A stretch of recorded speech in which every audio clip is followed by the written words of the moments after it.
The Animals of Farthing Wood.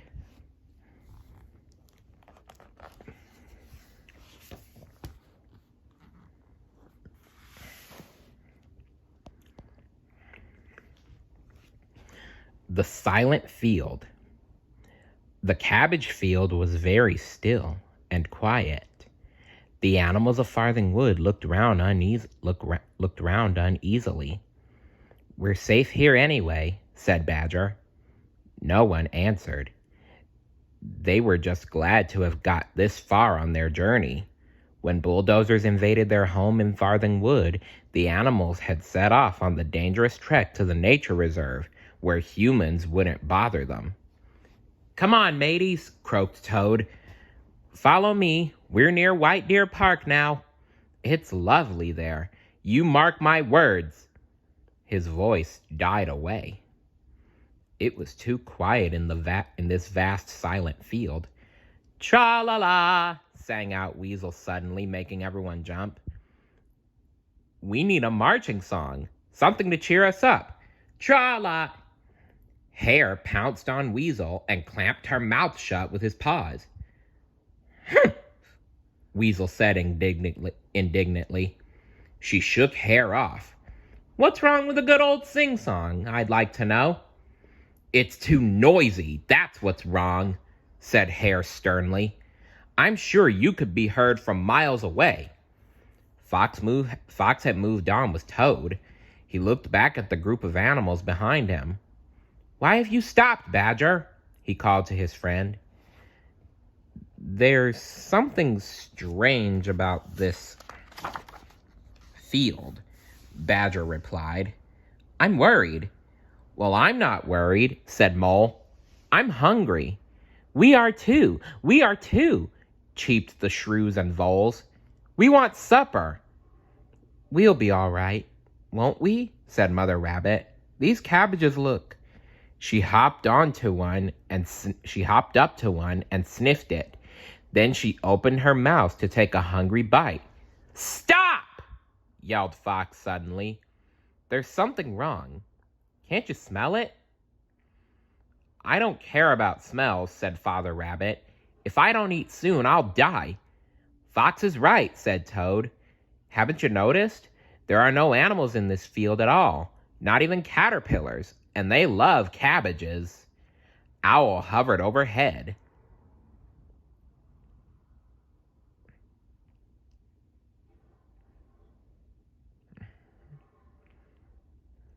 "Beware! Beware!" she hooted. Wait, Owl hovered overhead. "Beware! Beware!" she hooted. "Danger is all around you. I've seen drums of poison at the farm. Poison is in the air and on the ground and on the cabbages."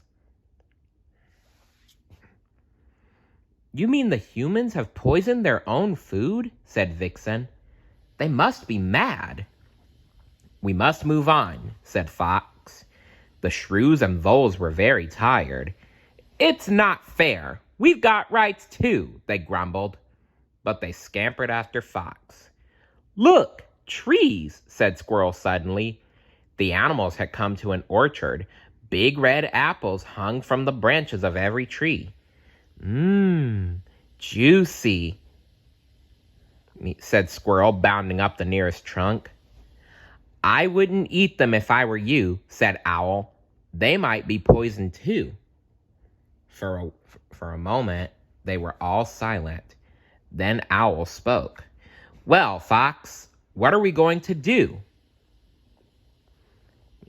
"What can you see, Kestrel?" asked Fox. "Gee!" "Only fields," called Kestrel. "But there's a town a long way off." "Then I'll go and scavenge," said Fox. "While we go hungry, I suppose," squeaked an angry shrew. Vixen, Owl, and Whistler, come with me," said Fox. We'll bring food back for everyone. Put in your orders now." Owl led the way. It was very dark by now. Fox and Vixen slipped like shadows through the streets. Fox stopped outside a restaurant. I smell food, he said.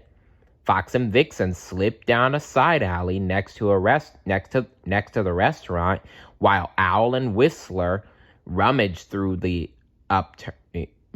upturned dustbin. Whistler found a fish and swallowed it.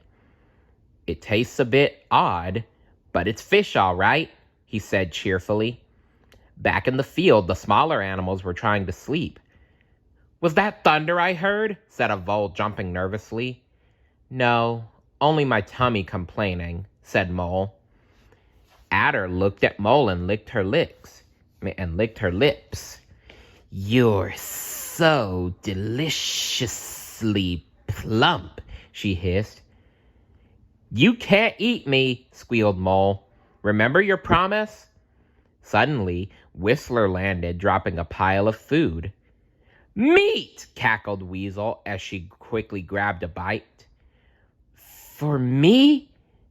Hissed Adder, rearing up. Meat, squeaked the voles and shrews. We can't eat meat. Where's our supper? What about our rights? Give me a chance, said Whistler wearily. I'm going back for the vegetarian suppers. Fox, Owl, and Vixen left the restaurant and found a vegetable garden at the back of a house in town. Vixen dug up a lettuce.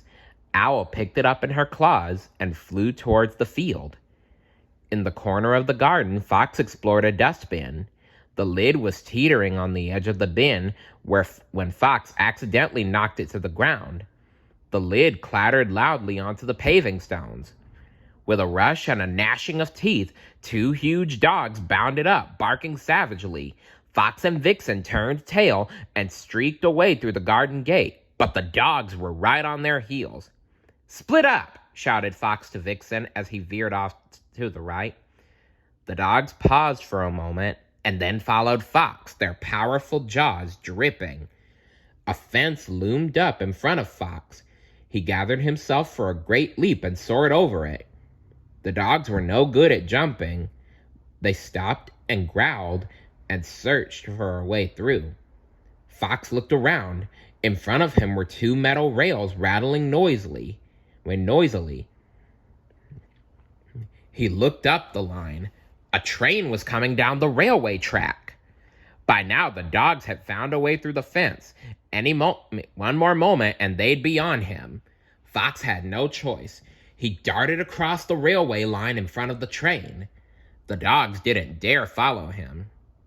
He was safe now. Dawn was breaking. Vixen made her way back to the anxious group of animals in the cabbage field. Where's Fox? Said Badger. I don't know, said Vixen sadly. She told him what had happened. He'll come back, said Badger, trying to comfort her. He always does. Now come along, everyone. We must get moving again. The animals hopped along through the endless rows of cabbages. Suddenly, a butterfly flitted past Father Rabbit's nose. He sniffed at it, then sniffed longingly at a cabbage too. These cabbages smell all right to me, he said. This butterfly is scrumptious, said Adder, snapping it up. Father Rabbit opened his mouth to eat. We must leave here quickly, said Fox, running up. Oh, Fox, you're safe, said Vixen, and she nuzzled him happily.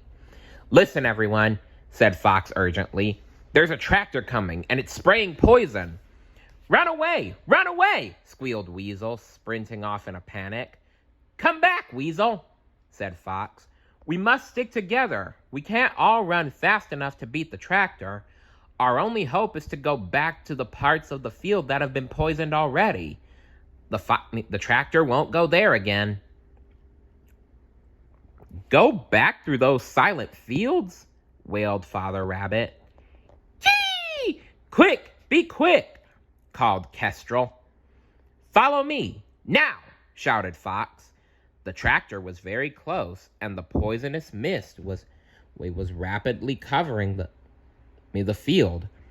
A butterfly got caught in the spray and fell dead at once. The animals ran as fast as they could, but Father Rabbit tripped. The tractor roared up beside him. He couldn't run away in time. "I've been sprayed! I've been sprayed!" he squealed, staggering after the others. He reached them and collapsed. "Don't panic," whimpered Mother Rabbit. "My poor husband."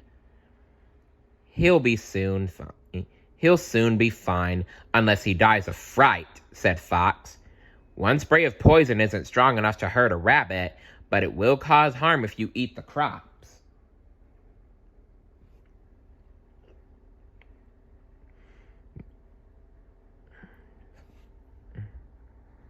Fox and Badger looked at each other over the heads of the other weary animals. "What now, Fox?" said Badger quietly. "We can't go all the way back through those awful fields," said Mother Rabbit. "I'd never survive," said Adder. "Good thing if you didn't," laughed Weasel. "Oh, come on now, Weasel." Kestrel hovered overhead. "Kee!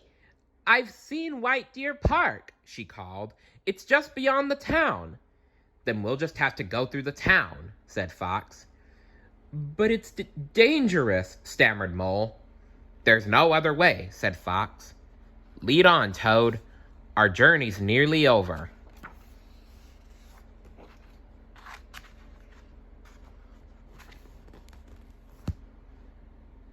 Stay tuned for story number 7. See you later. Bye.